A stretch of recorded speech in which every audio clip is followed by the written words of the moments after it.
378면에 있습니다. 베드로전서 2장 1절부터 10절까지 말씀입니다. 제가 봉독해 드리겠습니다. 그러므로 모든 악독과 모든 기만과 외식과 시기와 모든 비방하는 말을 버리고 갓난 아기들 같이 순전하고 신령한 저절을 사모하라. 이는 그로 말미암아 너희로 구원에 이르도록 자라게 하려 함이라. 너희가 주의 인자하심을 맛보았으면 그리하라. 사람에게는 버림바 되었으나 하나님께는 택하심을 입은 보배로운 산돌이신 예수께 나아가 너희도 산돌같이 신령한 집으로 세워지고 예수 그리스도로 말미암아 하나님이 기쁘게 받으실 신령한 제사를 드릴 거룩한 제사장이 될지니라. 성경에 기록되되 보라 내가 택한 보배로운 모퉁이 돌을 시온에 두노니 그를 믿는 자는 부끄러움을 당하지 아니하리라 하였으니 그러므로 믿는 너희에게는 보배이나 믿지 아니하는 자에게는 건축자들이 버린 그 돌이 모퉁이의 머릿돌이 되고 또한 부딪히는 돌과 걸려 넘어지게 하는 바위가 되었다 하였느니라. 그들이 말씀을 순종하지 아니하므로 넘어지나니 이는 그들을 이렇게 정하신 것이라. 그러나 너희는 택하신 족속이요 왕같은 제사장들이요 거룩한 나라요 그의 소유가 된 백성이니 이는 너희를 어두운 데서 불러내어 그의 기이한 빛에 들어가게 하신 이의 아름다운 덕을 선포하게 하려 하심이라. 너희가 전에는 백성이 아니더니 이제는 하나님의 백성이요 전에는 긍휼을 얻지 못하였더니 이제는 긍휼을 얻은 자니라. 아멘. 아무개가 달라졌어요 라는 제목으로 말씀 잠깐 나누겠습니다. 오랜만에 아이를 안아보니까 또 기분이 새롭네요. 아내만 허락한다면 그 다음 말씀 안 드리겠습니다. 우리 아이들 키울 때 이유식과 관련해서 재밌는 에피소드가 하나 있었습니다. 아이한테 이제 우리가 이유식을 주는데 어느 날부터 아이가 이유식을 잘 안 먹어요. 그래서 이제 고민하고 있었는데 어떤 이제 연세 좀 드신 분이 이유식을 한번 가지고 와봐라. 그래서 가져다 드렸더니만 맛을 보시더라고요. 맛을 보시더니만 야 나라도 안 먹겠다. 이렇게 맛이 없게 아이 이유식을 만들어가지고 아이한테 주냐라고 이야기하면서 약간의 그 소금을 이렇게 조금 첨가하라고 했어요. 근데 아니나 다를까 진짜 소금만 조금 뿌렸는데 아이가 이유식을 너무 잘 먹는 거예요. 그래서 우리가 참 놀라운 것을 한번 경험했는데 그때 이제 이유식을 먹던 아이들이 지금은 저보다 훨씬 더 저도 제법 큰데 저보다 훨씬 더 아이들이 커서 아빠를 이렇게 아래로 이렇게 내려다볼 정도로 아이들이 컸습니다. 저희 집은 엔겔 지수가 90% 이상입니다.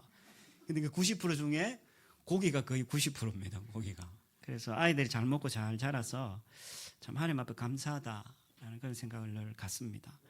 오늘 본문에서도 베드로는 하나님 말씀으로 새로 태어난 거듭난 그 신자들이 잘 자라서 하나님의 성전으로 세워져 가고 또 어떠한 삶을 살아야 될지에 대한 이야기를 잠깐 나눕니다. 그래서 우리가 1장 후반부에 그 새로 태어난 거듭난 사람들이 거룩하게 살아야 된다라는 이야기를 1장 후반부에서 우리가 잠깐 나누었고 오늘 2장 전반부에 들어가면서도 그 이야기를 계속해서 이어가면서 조금 다르게 우리에게 설명을 합니다.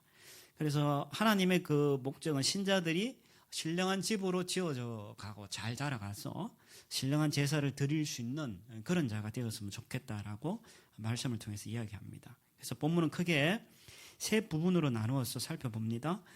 1절에서 3절까지는 신령한 저절 사모하라. 그리고 4절에서 8절까지는 신령한 집으로 세워져라. 그리고 마지막 9절에서 10절까지는 아름다운 덕을 선포하라. 그렇게 세 부분을 나누어 가지고 오늘 본문을 살펴보겠습니다.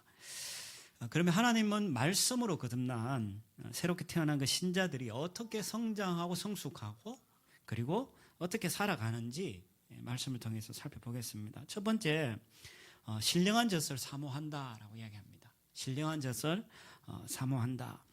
2장 1절이 이렇게 시작합니다. 그러므로 이 그러므로라는 말은 앞에 1장 하반문절을 다 우리가 언급할 수도 있는데 그러므로라는 말은 1장 그 22절 23절에 보면은 너희가 진리를 순종함으로 22절에 보니까 영혼을 깨끗하게 하여 형제 사랑하기에 이르렀다. 23절 너희가 거듭난 것은 썩어질 씨로 된 것이 아니고 하나님 말씀으로 되었다. 25절 그 하나님의 말씀은 너희에게 전한 복음 곧 이 말씀이다 라고 이야기하죠. 그래서 그러므로 너희가 말씀으로 복음으로 거듭났다라면 거듭났기 때문에 형제를 사랑해야 되는데 형제 사랑에 대해서 이야기하면서 조금 더 구체적으로 베드로는 2장에 들어가서 그러면 구체적으로 해야 될 일이 뭘까? 형제 사랑을 이야기했는데 그럼 구체적으로 그게 뭘까? 라는 이야기를 2장부터 시작합니다. 1절에 보면 이렇게 얘기해요. 먼저 버리는 것에 대해서 먼저 이야기하죠. 악독과 기만과 외식과 시기와 비방하는 말을 버려라 라고 얘기하죠. 이 버린다라는 말은 몸에서 분리시켜서 치워버린다 이런 의미가 그 속에 담겨져 있죠. 왜 버려야 됩니까? 형제를 사랑하고 공동체를 세워가는데 이런 요소들은 최악의 요소들이거든. 그러니까 공동체를 깨버리고 관계를 무너뜨리기 때문에 이런 악독은 그 악에서 나오는 말과 행동을 이야기하죠. 그리고 기만이란 말은 목적 달성을 위해서 야비한 속임수를 기만이라 이야기합니다. 외식은 위선을 이야기하고 그리고 시기하는 거, 비방하는 말 이런 것들은 형제들의 관계를 깨어버리고 그리고 공동체를 파괴하는 것으로 있기 때문에 그것을 먼저 버려라 라고 그렇게 이야기합니다. 우리가 잘 아는 대로 미성숙한 사들의 특징은 뭐냐면 굉장히 자기중심적이죠.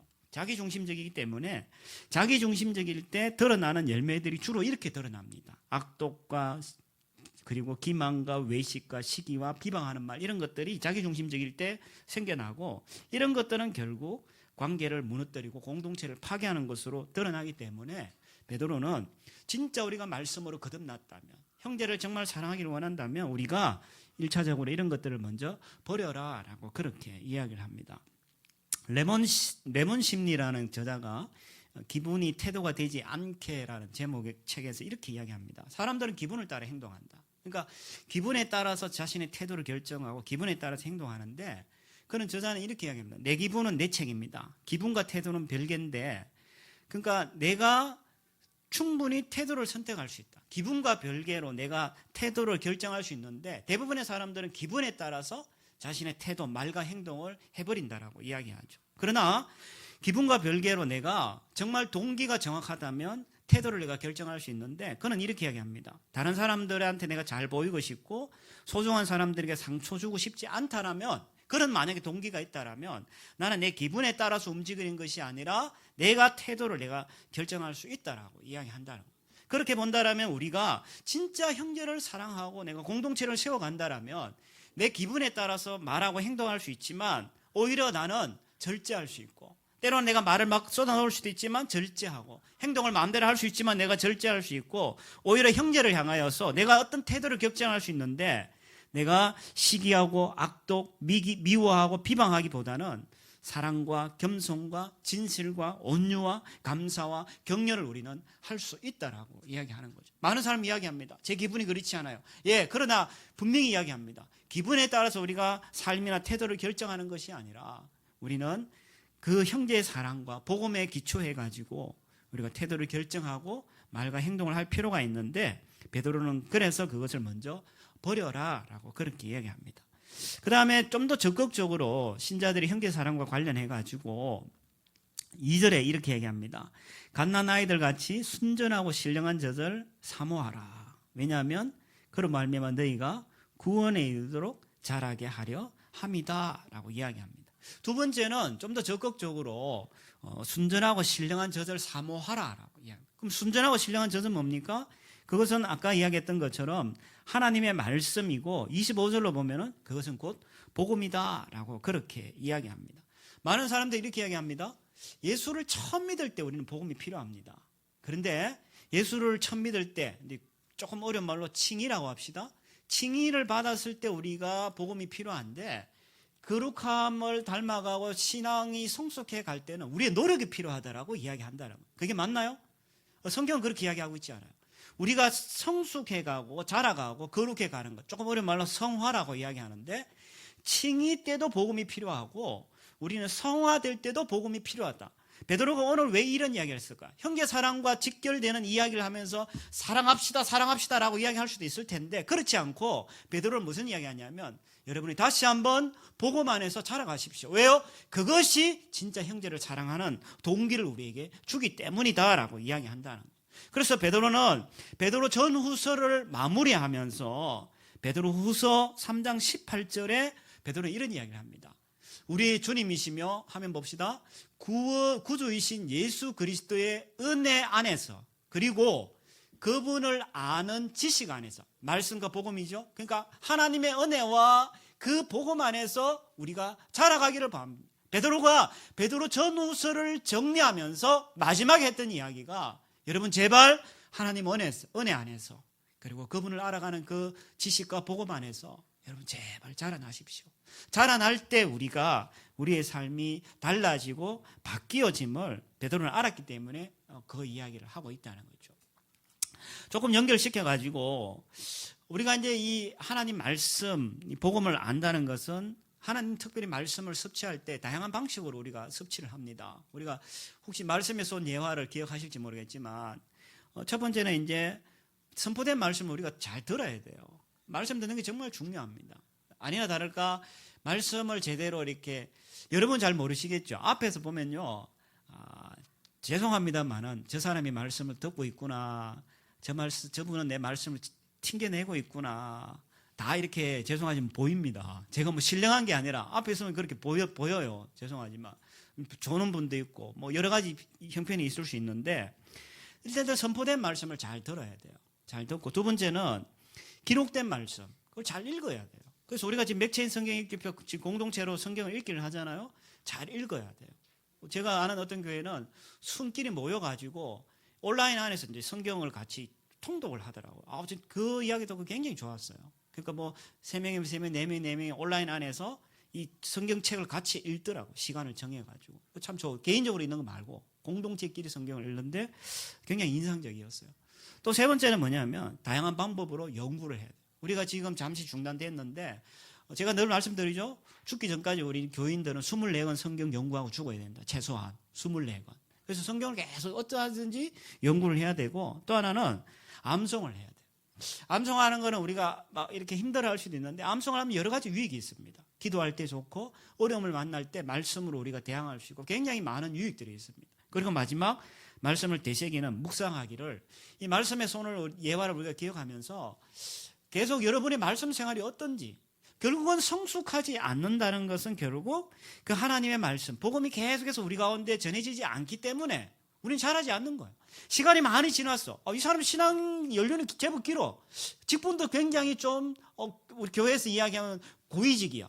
그런데 신앙은 잘하지 않았어. 왜? 오늘 말씀에 근거해 보면은 이 사람 말씀이 바탕이 되어 있지 않구나. 복음이 계속해서 들어가지 않구나. 그러니까 잘하지 않는 것을 보게 되어집니다. 그래서 베드로는 우리가 하나님 말씀을 그렇게 사모하고, 3절에 보니까 인자하심을 맛봤으면 우리가 더욱 그러할 수 있다라고 그렇게 설명을 합니다. 그래서 어쨌든 말씀으로 거듭난 신자는 어떻게 성장하고 살느냐. 첫 번째는 신령한 젖을 계속 사모하면서 자라간다라고 이야기하죠. 두 번째는 뭐냐면요, 또 신령한 집으로 세워진다라고 그렇게 이야기합니다. 4절을 보면요, 베드로는 예수님에 대해서 세 가지로 묘사합니다. 4절을 보니까 사람에게는 버림받았다. 일단 예수님은 사람한테 버림받았다라고 이야기하죠. 사람한테 버림받았고, 두 번째, 하나님께는 택함을 받았다. 사람에게는 버림받았지만 예수님은 하나님께는 택함을 입었다라고 이야기하죠. 그래서 예수님이 택함을 입어서 구원을 위한 위대한 사역을 감당하셨죠. 그리고 마지막 세 번째, 예수님은 보배로운 산돌이다라고 해요. 보배로운 산돌이다. 이 산돌이란 말은 그 뒤쪽에 이제 우리가 쭉 보면은 6절에도 나옵니다만은 보배로운 모퉁이돌을 시온에 두는데, 그리고 7절에 보면 건축자들이 버린 그 돌이 모퉁이의 머릿돌이 되었다. 같은 개념이죠. 그래서 이 산돌이란 개념은 집 모퉁이의 머릿돌이 되고, 이 집 모퉁이의 머릿돌이란 말은 결국 교회의 기초가 되고,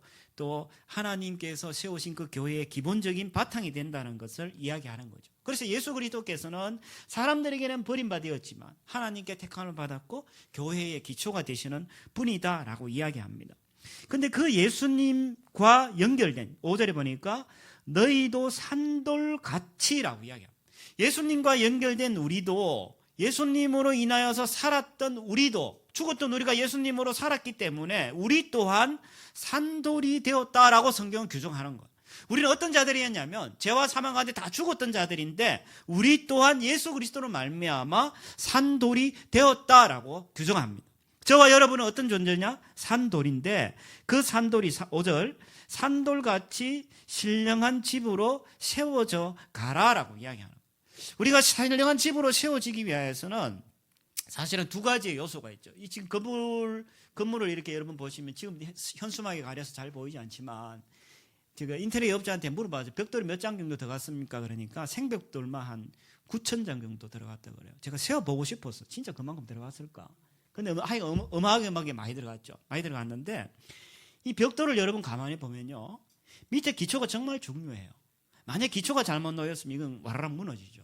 뿐만 아니라 건물을 보면 이게 지금 벽돌이 하나하나가 다 이렇게 연결이 되어 있어요. 근데 하나가 중간에 만약에 빠져버리면은 이 또 무너질 수도 있는 거예요. 건물도 마찬가지예요. 건물도 기초가 중요하고 그 위에 여러 가지 것들이 이렇게 함께 어우러져 가는데 신앙에 우리가 성전으로 지어가는 신령한 집으로 지어져 가는 저희들도 마찬가지예요. 신앙이 왜 안 자랍니까? 그리고 신앙이 어떻습니까? 라고 할 때 굉장히 중요한 문제야. 우리의 기초를 뭐를 둬야 되냐? 바로 모퉁이돌 대신 예수 그리스도를 둬야만 돼요. 근데 그것으로 끝이냐? 그렇지 않다. 건물이 지어져 가려면은 기초도 중요하지만 벽돌끼리 이렇게 얼개설개 엮여서 담이 세워져 가고 지붕이 세워져 가는 것처럼 함께 세워져 가야 된다는 거예요. 그러면 신앙이 왜 안 자랍니까? 라고 할 때 어떤 사람이 이렇게 하고요. 나는 하나님과의 관계만 좋으면 돼요. 지금 제 신앙은 참 좋아요. 옆에 사람 신경 쓰지 않아. 죄송한 이야기입니다만은 그런 분은 굉장히 위험한 신앙이에요. 갓난아기 같은 신앙이에요. 예수 그리스도를 기초로 하고 건물이 세워지듯이 서로 이렇게 얼개설개 해가지고 건물이 함께 지어져 가야 되는 거예요. 옛날 건물은 더더욱 이것이 심해요. 이렇게 조금만 하면 건물 자체가 다 틀어져 버리죠. 그런 것처럼 우리가 신령한 성전으로 신령한 집으로 세워져 가기 위해서는 두 가지 중요한 것. 모퉁이돌 대신 예수 그리스도를 바탕으로 해서 우리는 같이 지어져 가야 된다. 에베소서 2장에 이런 말씀을 합니다. 같이 한번 읽어볼까요? 시작. 여러분도 성령 안에서 하나님께서 거하실 처소가 되기 위해 그리스도 안에서 함께 세워져 가고 있습니다. 바울은 계속해서 에베소서를 통해 하는 얘기가 혼자 절대 잘할 수 없다. 함께 지어져 간다. 저 사람 아무리 잘나도 예를 들어 생각해 보세요. 이쪽 벽은 다 세워졌는데 이쪽 벽이 세워지지 않았어. 지붕을 올릴 수 있나요? 올릴 수가 없어요. 건물은 같이 지어져 가요. 같이 지어져 가야 지붕도 같이 올리는 거예요. 한쪽 벽만 세워지고 한쪽 벽이 세워지지 않았다? 절대 세워질 수 없는 거예요. 그래서 우리는 함께 지어져 가야 되는 거예요. 아까 우리 기도하신 분도 기도를 참 잘하셨는데 우리가 서로 이렇게 마음을 주고 마음을 얻고 그리고 위로하고 위로받고 세워가며 세워지는 것이 우리 공동체에 필요하다라고 이야기하는 거예요. 그래서 먼저 우리는 그런 신령한 집으로 세워져 가야 되는데 두 가지 기억하셔야 됩니다. 하나는 모퉁이돌이 있어야 되고 또 하나는 다른 신자들과의 관계를 통해 가지고 우리는 신앙이 자라갈 수 있다라고 이야기합니다. 그러면 신령한 집으로 세워져서 뭘 하기를 위해서 신령한 집으로 세워지냐? 5절에 보니까 우리는 신령한 제사를 드릴 거룩한 제사장이 됩니다라고 이야기합니다. 제사장이라는 의미는 다리 놓는 사람 이런 의미가 그 속에 담겨져 있는데 제사장은 하나님 앞에 제사를 드리는 건데 결국은 하나님 앞에 하나님이 기뻐 받으실 만한 신령한 제사를 드리기 위하여서 우리가 신령한 집으로 세워진다라고 이렇게 이야기한다는 거예요. 로마서 12장에 보면요. 바울은 이런 이야기합니다. 하나님께 기뻐하시는 거룩한 산제물로 드려라. 여러분이 드릴 영적 예배다라고 이야기합니다. 이 예배다라고 이야기할 때 이 신령한 제사 예배다라고 이야기할 때 우리는 자꾸만 한쪽으로만 생각합니다. 그러나 예배라는 것은 우리가 꼭 총체적으로 우리는 예배에 대해서 생각을 해야 됩니다. 송영규 교수라는 분이 예배당 중심의 기독교를 탈피하라라는 책에서 그는 예배를 하나님께 대한 경외와 섬김이라고 규정하고 예배에 대해서 굉장히 중요한 이야기를 합니다. 우리가 지금 모여서 드리는 이 의식으로서의 예배, 예배당 안에서 드리는 이 예배도 중요하고 일상생활 속에서의 예배, 소위 이야기하는 여러분 세상 속에서의 예배도 중요하다라고 이야기합니다. 의식으로서의 예배라는 것은 우리가 지금 모여서 공동체 중심으로 종교 활동, 종교적 영역의 일들을 감당한다라면 일상 영역에서의 예배는 흩어지는 공동체, 그리고 일상생활 속에서 우리가 그 예배를 드려야 된다라고 이야기해요. 모여서 드리는 예배는 이해가 되는데 흩어져서 예배 드리는 건 뭐죠? 라고 우리가 고민해요. 예배를 드릴 때 우리가 신령과 진리로 드려라 라고 그렇게 이야기합니다. 요한복음 5장에 보면 그럼 신령과 진리는 뭘까? 신령이란 말은 우리 내면이나 인격 중심으로부터 예배를 드리고, 진리는 하나님이 어떠한 분인지 뭔가를 바로 알고 드리는 예배를 진리의 예배라고 이야기한다는 거예요. 근데 예배당에 나와서 드리는 예배는 그럴 수 있지만 삶의 예배에서는 우리가 그렇게 할 수 없는 경우들을 종종 보게 되어져요. 그러니까 예배당 안에서만 예배자야. 삶의 자리에서는 예배자가 아니야. 그래서 어떤 사람이 그렇게 이야기해요. 오직 했으면 예배당 안에서 당신하고 살고 싶다. 교회 안에 있는 당신하고 살고 싶다. 교회 밖에 나가는 당신하고 살고 싶지 않다. 왜요? 교회 안에서는 너무 나이스하고 정말 사람들 보기에 너무 좋고 말도 행동도 너무 부드러운데 밖에 나가면 개판이야. 그러니까 사람들이 예배당 안에 있는 당신하고 살고 싶다라고 이야기하라고. 그래서 이 예배라는 것은 모여서 드리는 공동체 중심의 예배, 의식으로서의 예배도 중요하고, 흩어져서 드리는 예배, 삶의 속에서의 예배, 이 두 가지가 다 중요한데, 오늘 여기서 이야기하는 하나님 받으실 만한 신령한 제사는 이 두 가지를 다 포함한다라고 이야기할 수 있는 거예요. 그럼에도 불구하고 중요한 것은 우리가 의식으로서 예배가 중요합니다. 그것이 대면으로 되든 비대면으로 되든 의식으로서 예배, 모여서 드리는 예배가 왜 중요하냐 하면은, 모여서 드리는 예배를 드리는 목적은 그것은 흩어지기 위한 목적이다라고 이야기하는 거예요. 저는 마치 이거와 같이 비교하고 싶어요. 항공모함이 있어요. 큰 항공모함이 있는데 항공모함에 이렇게 비행기들이 나갔다가 이렇게 항공모함이 쫙 모여듭니다. 왜 모입니까? 거기서 기름을 넣고 정비를 받아서 또 전투를 하기 위해서 비행기들이 날아가죠. 모이는 이유가 뭡니까? 날아가기, 흩어지기 위해서 모이는 거예요. 저는 모이는 예배, 이 우리가 함께하는 이 공동체 예배는 바로 흩어지기 위한 예배인 거예요. 그래서 모여서 드리는 예배는 굉장히 중요한 거예요. 왜요? 이것이 어떻게 보면 실패하게 되면은 흩어진 예배도 실패할 가능성이 많은 거예요. 여기서 힘을 얻고 기름을 공급받고 또 고침을 받고 해가지고 흩어지는 삶의 자리에서 우리가 살아가야 되는 거예요. 왜요? 삶이 전투거든. 그래서 모이는 예배, 흩어지는 예배, 일상의 예배, 그리고 의식으로서의 예배, 이 두 가지를 잘 생각해 볼 때 우리는 하나님 앞에 어떤 예배자로 살아가야 될지 다시 한번 보게 되어집니다. 그래서 베드로는 5절에 너희가 신령한 집으로 세워져서 하나님 기뻐하는 신령한 제사를 드려라 라고 이야기합니다. 그러면서 우리의 그 정체성에 대해서 신자와 비신자, 믿는 자와 믿지 아니하는 자를 대조하면서 믿음의 소중함에 대해서 6절부터 8절까지 베드로는 이야기를 합니다. 신자와 비신자의 결국은 완전히 다르죠. 그래서 신자에게는 예수님이 6절에 보니까 내가 택한 보배로운 모퉁이 돌을 시온에 두느니 그를 믿는 자는 부끄러움을 당하지 아니할 거다.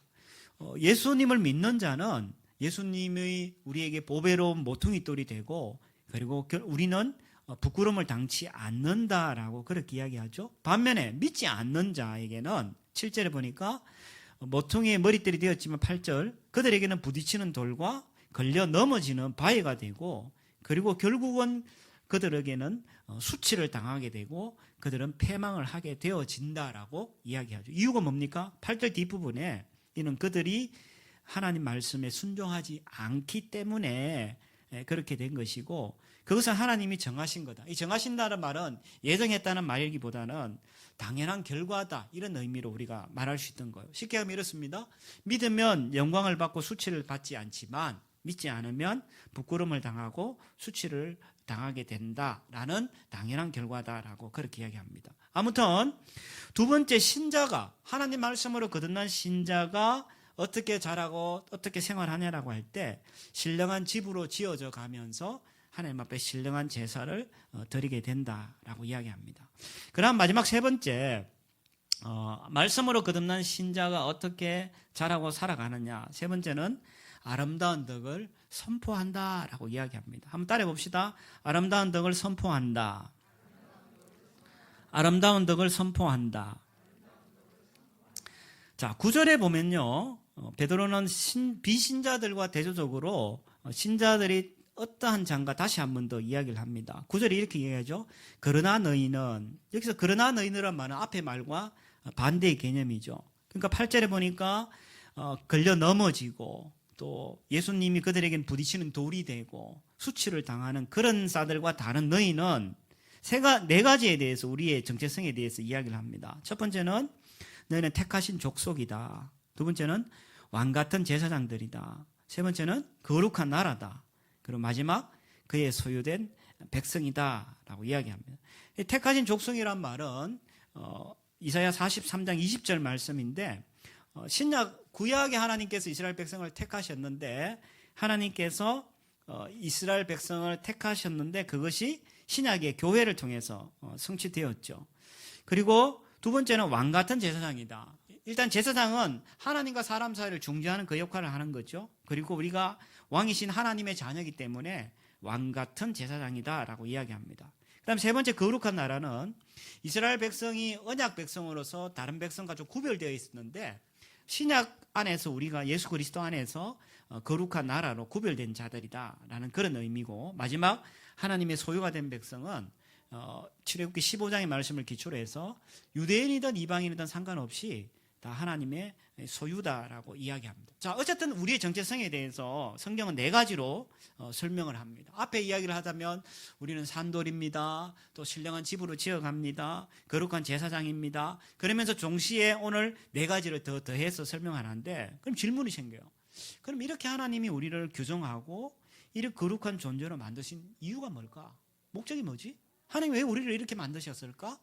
그 이유를 9절 뒷부분에 이렇게 얘기합니다. 우리가 그렇게 하나님께서 거룩한 존재로 만드신 목적은 너희를 어두운 데서 불러내어 그의 기이한 빛에 들어가게 하신 이가 누굽니까? 누구죠? 이가? 하나님이시죠. 하나님의 아름다운 덕을 선포하게 하려고 한다라고 이야기합니다. 여기서 하나님에 대해서 어떻게 설명을 하냐면은 우리로 하여금 어두운 데서 불러냈다. 그 10절은 그것을 부연 설명을 하고 있죠.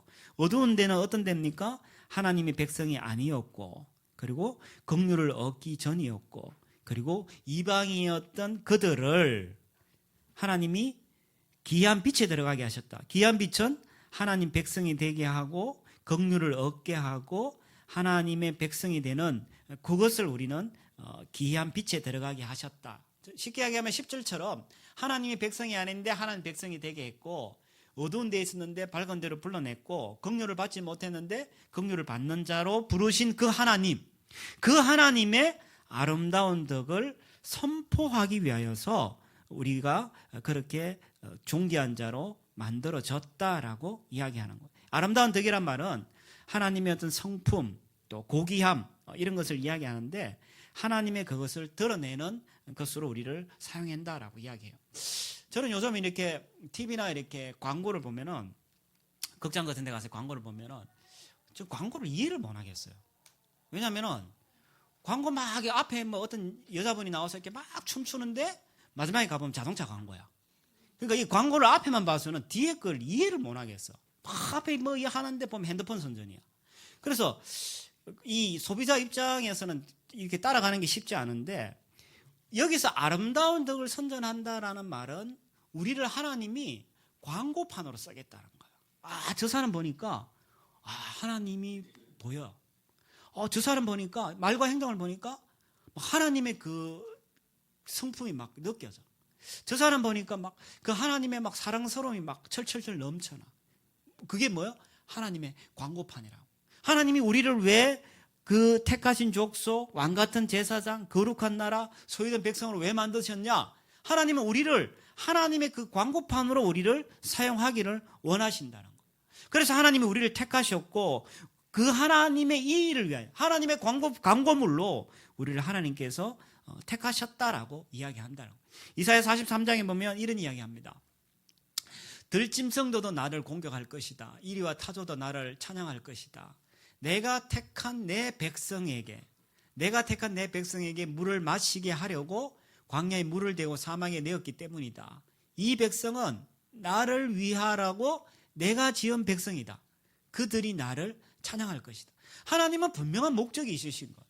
우리는 그냥 우리가 예수 믿고 뭐 이렇게 하지만 하나님은 분명한 목적을 가지고 우리를 존귀한 자로 또 그런 존재로 하나님은 우리를 만드셨다라고 이야기하는 거예요. 이미 조금 지나간 얘기입니다만은 릭 워렌이라는 분이 목적이 이끌이는 삶이라는 책에서 여러 가지 우리에게 많은 도전을 줬죠. 그는 그 책에서 이런 이야기했습니다. 당신의 삶의 핵심을 놓치고 살고 있는 것은 아닙니까? 그런 첫 질문 그렇게 던져요. 당신의 삶의 핵심을 놓치고 살고 있지 않습니까? 네, 막 분주하게 살아요. 막 바쁘게 살아. 정신없이 살아. 근데 우리가 계속 우리에게 던져야 되는 질문이 뭐냐면 내가 내 삶의 핵심을 놓치고 있지 않나? 나 막 정신없이 살아. 내가 내 삶의 핵심을 기억하고 있나? 라는 질문을 우리에게 던지게 하는 거예요. 그래서 리그레는 크게 5가지 주제를 이야기합니다. 나는 왜 이 세상에 존재하는가? 우리는 하나님의 기쁨을 위하여서 계획되었다. 우리는 하나님의 가족으로 태어났다. 우리는 그리스도를 닮도록 창조되었다. 우리는 하나님을 섬기기 위해 지금 모습으로 지음받았다. 우리는 사명을 위해서 지음받았다. 그러니까 이 5가지 이야기를 계속하면서 목적에 의해서 이끌어가는데 우리의 궁극적인 목적은 뭐냐? 오늘 베드로 기자의 말을 빌리자면 하나님의 그 아름다운 덕을 선전하게 하려는 것이 하나님의 목적이다라고 그렇게 설명을 한다는 거예요.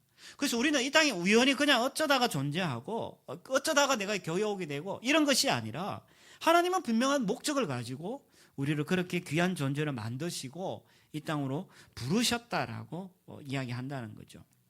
자, 3가지 이제 우리가 조금 전에 하나님께서 우리를 말씀으로 거듭나게 하셔서 어떻게 성장하고 어떻게 살아가게 하는가. 우리 3가지를 살펴봤습니다. 하나는 신령한 젖을 사모하면서 우리가 자라가고 또 하나는 신령한 집으로 지어지면서 우리가 또 하나님 기뻐하는 제사를 드리고 마지막 3번째 아름다운 덕을 선포하는 자로 우리는 살아간다라고 이야기합니다. 자, 그런데 우리가 살아가다 보면 쉽지 않습니다. 어떻게 하면 이것을 우리가 지속적으로 이 일을 할 수 있을까? 어떻게 하면 이 일을 우리가 계속해서 주님 오실 때까지 이 일을 계속 이어갈 수 있을까? 사실 이게 숙제이면서 우리의 고민이기도 하죠. 근데 그것은 분명히 그 답은 복음 안에 있다라고 성경은 설명을 합니다. 여러분, 죄라는 것은요, 우리가 그 죄의 달콤함은요, 오늘 우리가 이야기했던 이 신령한 젖을 사모하고 신령한 집으로 지어져 가고 아름다운 덕을 선포하는 이 삶을 이 죄의 달콤함은 계속 방해를 합니다. 왜요? 죄가 달콤하고 그 달콤하고 우리에게 매력적이기 때문에 거기에서 벗어나지 않는 이상 우리는 복음의 달콤함, 하나님과의 교제의 달콤함, 이것을 우리는 맛볼 수가 없어요. 여러분 혹시 그거 아시나요? 이 입맛은요, 한쪽 맛이 강하게 들어오면은 다른 한쪽 맛을 잊어버려요. 2가지 맛을 동시에 오감이라고 이야기합니다. 그러나 사실은 입안에 들어갔을 때 한쪽 맛이 강해버리면 다른 맛은 죽어버려요. 그래서 죄의 맛이 너무 강하기 때문에 우리가 하나님의 맛을 본다는 것은, 복음의 맛을 본다는 것은 사실 쉽지 않다라는 거예요. 그래서 3절에 보면요, 2장 3절에 보면 굉장히 중요한 메시지를 우리에게 주고 있습니다. 우리 2장 3절을 같이 한번 읽어볼까요? 시작. 너희가 주의 인자하심을 맛보았으면 그리하라. 그리하란 말은 뭐죠? 너희가 그것을 보면서 더욱더 자라갈 수 있다라고 하죠. 그러니까 우리가 복음의 맛을 보지 못할 때 죄의 맛 속에서, 우리는 죄의 달콤함 속에서 살아가기 때문에 우리는 우리 스스로가 자라지도 아니하고 여전히 그 가운데 머물러 있는 것들을 보게 되어져요. 죄는 뭡니까? 자기 자신의 어떤 무엇이 하나님 노릇하는, 주인 노릇하고 있는 그 상태를 우리는 죄라고 이야기합니다. 대표적인 예를 하나 들어볼까요? 돈의 예를 한번 들어봅시다. 옛날에 영화 제목도 돈맛 이런 제목이 있던데, 돈맛이 있죠? 맛을 못 봤나요? 돈맛이 있지 않아요? 돈맛이 있잖아요. 돈맛이 있는데 사실은 다른 무엇이 우리 삶을 주인 노릇하기 때문에 돈은 우상이 될 수가 있어요. 그리고 다른 우상을 섬기는 통로로서 돈이 그 역할을 할 수 있는데, 어떤 사람들은 자신의 세계와 삶을 통제하기 위한 수단 혹은 안락함을 유지하기 위한 수단으로 돈을 원해요. 그 사람은 돈을 저축을 하죠. 근데 그 사람은 돈 맛을 알죠. 예, 돈이 주는 그 안락함, 돈이 주는 그 어떤 삶을 통제할 수 있다는 그 기본적인 생각, 그 사람 돈 맛을 아는 거예요. 또 어떤 사람은 반대로 권력의 어떤 수단으로 사용하기 위해서 돈을 소비해요. 요즘 지금 제 한간에 시끄러운 그 옵티머스나 뭐 라임 이런 이야기들이 다 뭐가 관련됩니까? 돈과 다 관련된 거예요. 돈 맛을 아는 거죠. 돈 맛을 통해서 권력을 성취할 수 있다고 생각해요. 신분이 상승할 수 있다고 생각해요. 어떤 사람은 돈을 통해 가지고 자신의 외모를 꾸며요. 사람들에게 인정받고 주목받기를 원하죠. 그래서 그 사람들은 돈 맛을 알아요. 돈 맛을 알기 때문에 거기서 삶을 통제하려고 하고 안락함을 맛보고 돈 맛을 알죠. 권력을 지을 수 있고 인정받을 수 있다고 생각을 하는 거예요. 그 돈 맛을 알기 때문에 제가 이야기했죠. 그 맛은 하나의 맛은 다른 맛을 느끼지 못하게 만들어요. 죄의 맛이 우리 가운데 너무 달콤하기 때문에 복음의 맛은 느껴지지가 않는 거예요. 이렇게 이야기합니다. 목사님 두 가지 다 맛보면 되지 않아요? 예, 불가능하다니까요. 여러분 집에 가서 한번 맛보세요. 두 가지 맛을 볼 수 있나요? 절대 그렇지 않아요. 하나의 맛이 너무 강하기 때문에 다른 맛을 볼 수가 없는 거예요. 그렇기 때문에 우리는 끊임없이 죄의 달콤함, 죄의 맛에 빠져가지고 주의 인자하심을 맛볼 생각을 안 한다는 거죠. 그래서 교회에서 계속 이야기해요. 하나님 말씀, 복음의 말씀을 들으시고 맛보세요. 그 사람들에게는 귀천이 열리고 지나가요. 왜요? 나는 죄의 달콤함에 빠져 있거든. 돈 맛을 알거든. 주의 그 인자하심이 맛있다는 생각을 우리는 하지 않는 거예요. 제가 아이를 키워보면은 아이가 이렇게 젖을 물리거나 아니면 아이한테 이렇게 밥을 줄 때 아이가 안 먹을 때가 있단 말이에요. 안 먹는 경우가 어떤 경우입니까? 그렇지. 첫 번째는 아파요. 아플 때에는 뭘 잘 안 먹어요. 그러니까 젖을 먹이고 싶고 음식을 먹이고 싶은데 애가 안 먹어? 그건 아픈 거야. 두 번째는 뭐냐면 다른 것으로 배부른 거야. 그러니까 애 밥 주려고 그러는데 밥을 안 먹어. 보니까 과자하고 잔뜩 먹었어. 그럼 얘는 밥을 안 먹어. 그런 애들은 나중에 보면은 간식 좋아하고 밥 제대로 안 먹는 애들은 나중에 보면은 빌빌빌빌 이렇게 골죠. 여러분 그런 거 경험 못 했나요? 아이들이 밥을 잘 먹는 애들은 건강해요. 저희 아이들은 감사하게도 저한테 푼수라고 해도 상관없습니다. 우리 아이들은 밥 정말 잘 먹어요. 밥 정말 잘 먹어요. 아이들이 막 큰 이유가 잘 먹고 잘 자기 때문에. 공부는 좀 못하지만 잘 먹고 잘 자기 때문에 아이들이 엄청 잘 컸어요. 근데 과자 많이 먹고 딴 거 많이 먹고 밥 제대로 먹지 않는 애들, 잠 못 자는 애들은 잘 크지 않아요. 애들이 늘 이렇게 비리비리해요. 마찬가지예요. 신앙도 우리가 주의 그 신령한 젖을 맛보, 복음이죠. 그 복음을 맛보고 그것을 경험할 때 우리는 튼실한 신앙인으로 잘 자라가는데 죄의 맛이 너무 달콤하기 때문에 주의 맛을, 주의 인자하심의 맛을, 그 복음의 맛을 우리는 경험하지 못한다는 거예요. 그러니까 우리 매일 악순환을 타는 거예요. 못 먹으니까 자라지 않아. 자라지 않으니까 먹지 않아. 계속 우리 악순환을 타게 되어지는 거죠. 그런데 우리가 정말 주의 인자하심을 맛보게 되어진다면 그것이 정말 달콤하고 매력적이고 아름답다는 것을 우리가 경험한다면 우리는 순수하고 이 신령한 젖, 이 복음을 우리 더 사모하고 바라게 되어진다는 거예요. 시편 34편에 이런 이야기합니다. 너희는 여호와의 선하심을 맛보아 알지어다. 여호와의 선하심을 맛보아 알지어다. 그냥 머리로만 아는 것이 아니라 맛보아 알지어다. 그리고 그에게 피하는 자는 복이 있다라고 이야기하는 거예요. 그러면 우리가 질문이 생겨요. 목사님, 나도 선하심을 맛보고 싶어요. 그게 어디 있나요? 주의 선하심의 그 인자하심의 그 맛은, 그 인자하심은 어디에 드러나냐? 선하심은 어디에 드러나냐? 그거는 복음 안에 충분히 드러나 있는 거야. 내가 주의 인자하심을 맛보고 싶어. 어디서 찾습니까? 그것은 복음 안에 충분히 드러나 있는 거예요. 그래서 자꾸만 여러분에게, 여러분 힘들죠. 복음을 날마다 자신에게 선언하고 그걸 내면화시키고 계속해서 복음 안에 거하라 하는 이유가 뭐냐 하면은 바로 주의 선하심과 주의 인자하심이 그 가운데 경험되어지고 그때 죽게 피할 때 복이 있다라고 성경은 우리에게 약속을 하고 있기 때문인 거예요. 그러면 구체적으로 그 주께서 베푸신 그 복음 안의 내용이 뭡니까? 오늘 본문에 충분히 설명되어 있어요. 6절에 봅시다. 이렇게 되어 있어요. 6절입니다. 내가 택한 보배로운 모퉁이 돌을 시온에 두는데 믿는 자는 부끄러움을 당치 않는다. 7절. 건축자들의 버린 그 돌이 모퉁이의 머릿돌이 되었다. 기본적으로 주님이 사람들에게 버림을 받은 거야. 주님이 버림받을 만해서 버림받았습니까? 그렇지 않아요. 주님이 왜 사람들한테 모욕을 당하고 침을 뱉음을 당하고 채찍질 당하고 십자가에서 왜 버림당했습니까? 예수님은 십자가상에서 철저하게 버림을 당하죠. 1차적으로는요, 사랑하는 제자들에게 버림을 당했어요. 3년 동안 그렇게 자신이 애쓰고 수고하고 공을 들였는데 십자가상에 한 명도 없었어요. 제자들 한 명도 없었어요.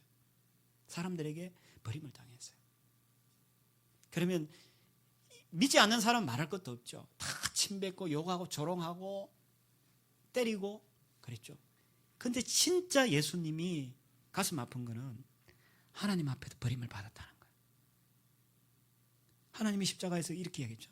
엘리 엘리 라마 사막다니. 주님, 어찌하여 저를 버리십니까? 주님, 어찌하여 저를 버리십니까? 근데 주님이 사람들로부터 버림을 당하고 사랑하는 제자들로부터 버림을 당하고 하나님으로부터 철저하게 버림당하신 이유가 뭐죠? 우리를 택함을 잊게 하려고 하나님이 버림을 당하신 거야. 어쩌면 우리가 건축자들이 버리고 무시해야 될 그런 돌인데 하나님께서 예수 그리스도를 버리심으로 말미암아 우리를 보배롭고 존귀하고 귀한 자로 그런 돌멩이로 하나님을 우리를 이 땅으로 부르신 거예요. 예수 그리스도께서 철저하게 버림을 받으심으로 우리는 하나님 앞에 택함을 입은 거예요. 우리가 우리의 삶을 바라보면서 내 삶이 주님 앞에 버림받았나요? 이런 생각들 가끔 들 때가 있어요. 하는 일도 안 되고 몸도 아프고 새끼들도 말도 안 듣고 평생 동반자인 남편은 눈만 뜨면 애먹이고 그런 삶 속에 살아가면서 우리 속에 드는 생각이 어떤 생각이 드냐면 하나님 나 버리셨나? 하나님 날 버리셨나? 왜 나를 이렇게 인생의 이런 길곡 속에 나를 하나님 몰아놓지? 우리 그런 생각들을 가끔 해요. 그러나 여러분 기억하셔요. 하나님은 여러분을 택하기 위해서 예수 그리스도를 버리셨어요. 이미 우리는 이미 그 버림과 관련된 건 다 사실은 정리된 거예요. 그럼 하나님 지금 제가 당하는 이 버려진 것과 같은 이 상황은 뭡니까? 하나님이 사랑하시는 가운데 여러분이 잠깐 지난번에 우리 베드로전서 앞장에서 봤잖아요. 잠깐 근심하게 하는 하나님의 사랑의 표현인 거예요. 그런데 우리가 주의 인자하심을 맛보지 못하니까 우리는 내 혼자 계속 생각하는 거야. 하나님 날 버리셨나? 하나님 계시나요? 하나님 왜 날 버리셨죠? 계속 우리 그것에 대해서 질문하고 스스로를 정죄하고 힘들어하는 우리 인생들을 보게 되는 거예요. 하나님 이야기하셔요. 아니야, 내 예수를 버렸어. 그리고 예수를 버리고 난 너를 택했어. 그래서 너는 택하신 족속이고 왕같은 제사장이고 거룩한 나라고 난 내 소유야. 주님은 그렇게 우리에게 말씀하시는 거야. 지금 여러분의 삶이 조금 어렵고 힘든다 할지라도 그것은 주님이 사랑하는 가운데 잠시 여러분에게 허락하신 그런 상황이라고 이야기한다는 거예요. 그래서 우리가 계속해서 이런 복음의 말씀을 자신에게 선언하고 계속 자신에게 선포하게 될 때 그때 우리는 비로소 자라가게 되는 거예요. 여러분들이 신앙생활을 오래 했다고 해서 연륜이 쌓인다고 해서 자라는 거 절대 아니에요. 직분이 소위 이야기하는 교회의 고위직이라고 해서 절대 신앙이 자라는 게 아니에요. 하나님의 그 복음의 말씀이 여러분 가운데 계속 신령하고 그 순수한 그 젖이 여러분에게 끊임없이 공급되어질 때 우리는 그렇게 자라가고 바뀌고 변화되어지는 것. 디도서 2장에 이렇게 설명합니다. 복스러운 소망과 우리의 크신 하나님 구주 예수 그리스도의 영광이 나타나심을 앞쪽에 볼까요? 11절 한번 보여주세요. 11절. 예. 모든 사람에게 구원을 주시는 하나님의 은혜가 나타나서 은혜가 나타나서 12절 우리를 양육한다는 거야. 은혜가 나타나서 우리를 양육하는데 양육의 구체적인 내용, 경건하지 않은 것, 세상의 정욕을 다 버리게 하고 신중한 것, 어려움과 경건함으로 이 세상에 살게 하고, 다음 복수는 소망과 그리스도 예수 그리스도의 영광의 나타나심을 기다리게 한다. 그리고 14절에 한 번 더 설명하죠. 그가 우리를 대신하여 자신을 내어주시면, 저게 뭐죠? 주의 인자하심이 나타난 거야. 모든 율법에서 우리를 속량 자유하게 하시고 우리를 깨끗하게 하셨다. 이게 뭐예요? 이게 주의 인자하심이에요. 그리고 그렇게 해서 결국 선한 일에 열심히 하는 자기 백성이 되게 한다라고 이야기하는 거예요. 결국 모든 동기와 시작이 어디서 되어야 되냐? 바로 복음으로 시작하고 복음으로 되어진다라고 이야기한다는 거예요. 말씀을 정리합니다. 하나님 말씀으로 거듭난 신자는 어떻게 성숙하고 성장하고 어떻게 살아가느냐라고 할 때 신령한 젖을 사모하고 그리고 그 가운데 성장하고 성숙합니다. 시간이 지나면서 신령한 집으로 세워져 가고 아름다운 덕을 선포하면서 살아갑니다. 그런데 죄의 달콤한 그 매력은 주의 인자하심을 맛보지 않게 하고, 근데 우리가 주의 인자하심을 맛보게 되면 지속적으로 그러한 삶을 살아가게 되죠. 근데 그것은 주의 인자하심은 복음 안에 충분히 드러나 있다라고 이야기합니다. 마지막으로 영화 한 편만 소개하고 설교를 마칩니다. 박혜령 감독의 그 밥정이라는 영화가 있습니다.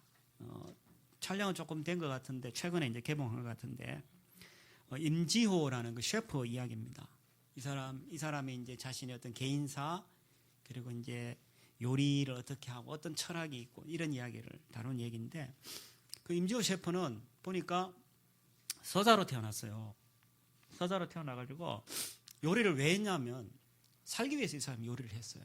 살기 위해서 요리를 했는데 그에게 이제 요리를 하게 된 동기는 이제 그렇게 되었고, 그래서 이제 열심히 요리를 하면서 그에게는 3명의 엄마가 있다 그래요. 자기를 낳아준 엄마, 또 자기를 길러준 엄마, 그리고 이제 이 사람이 별명이 방랑식객인데 돌아다니면서 이제 만난 엄마가 있는데, 이 영화는 3번째 길 위에서 만난 어머니에 대한 이야기를 다루고 있어요. 그게 보면 이 사람이 뭐 이끼, 잡초, 뭐 나뭇가지 이런 걸 가지고 요리를 하고 만들어요. 한번 기회가 되면 꼭 한번 보셨으면 좋겠습니다. 그래서 주로 이제 자연을 재료로 삼아가지고 요리를 만드는데, 그렇게 해서 길에서 만난 사람들한테 대접하고 하는 그런 내용의 영화입니다. 근데 그 사람이 이제 이런 이야기예요. 밥으로 정을 나누는, 그래서 밥정이에요. 밥으로 정을 나누는 인생의 참맛이다. 밥으로 정을 나누는 인생의 참맛이다. 자연과 음식으로 자기가 먼저 치유되고 그리고 다른 사람을 치유한다. 더 늦기 전에 당신과 꼭 나누고 싶다라고 그가 그렇게 마무리를 해요. 저는 그 영화를 보면서 어떤 생각이 들었냐면, 이 사람이 진짜 맛을 아는구나. 인생이란 것이 뭔지에 대한 맛을 진짜 아는구나. 그런데 그것이 혼자 끝나는 것이 아니라 그 맛을 봤기 때문에 자기도 치유되고 회복되고 그리고 그것을 통해서 다른 사람까지도 치유하는 일들을 하는구나. 그런 생각을 하게 되었어요. 우리는 어떻게 보면은 복음 안에서 우리는 주의 인자하심을 충분히 맛본 자들이고 맛볼 수 있는 자들이에요. 왜? 주의 인자하심은 복음 안에 충분히 나타났거든. 이 셰프가 이야기하는 것보다 우리는 진짜 인생의 참맛을 복음 안에서 경험했던 자들이고 아니면 하고 있는 자들이에요. 그래서 저는 여러분들이 다시 한번 마음을 가다듬고 복음 안에 나타난 주의 인자하심을 충분히 맛보면서 성숙하고 성장해가지고 누가 여러분을 볼 때, 야, 아무개가 달라진 것 같아. 아무개가 좀 달라진 것 같아. 나는 그런 말을 들으면서 아름다운 덕을 선전하는 저와 여러분 되기를 주의 이름으로 축원합니다. 기도합시다.